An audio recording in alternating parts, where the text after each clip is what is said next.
Hi, and welcome back to your mat. My name is Anna, the Holy Banana, the whollyogi, and today I'm bringing you another video in our Let's Workshop It series.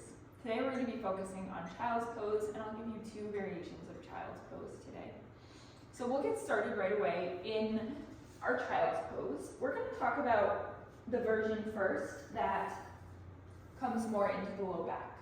So for this variation of child's pose, we're going to bring the knees together. And then notice that the tops of my feet are down to the floor and my hips are on the heels.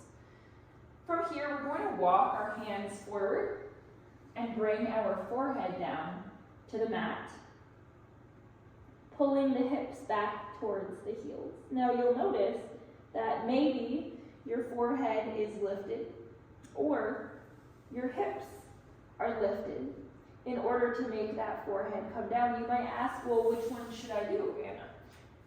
Well, it's more important that this center of the forehead is grounded in your child's pose than it is that your hips are back to the heels. So, if you are in a child's pose that looks like this, where your head is lifted, I would rather you tip slightly forward and lift those hips a little further away from the heels in order to find a root underneath the forehead. So this child's pose with the knees together underneath the chest, the hips pulling back to the heels while the forehead is rooted to the floor, is opening up the lower back. Now the arms extended is an option. You can also bring these hands face up by the feet for a more release child's pose in the upper back as well.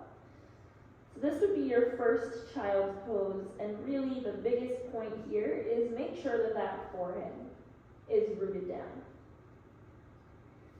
So the second child's pose I want to talk about today is more for the hips.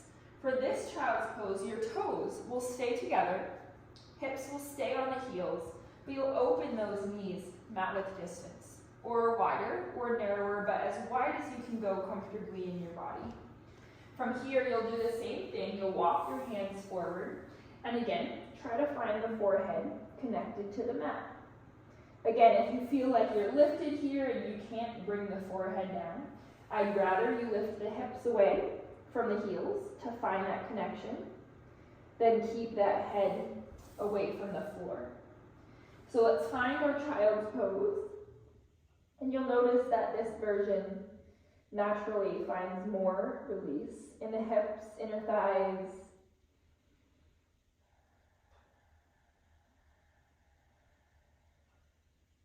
And this is your second option for child's pose.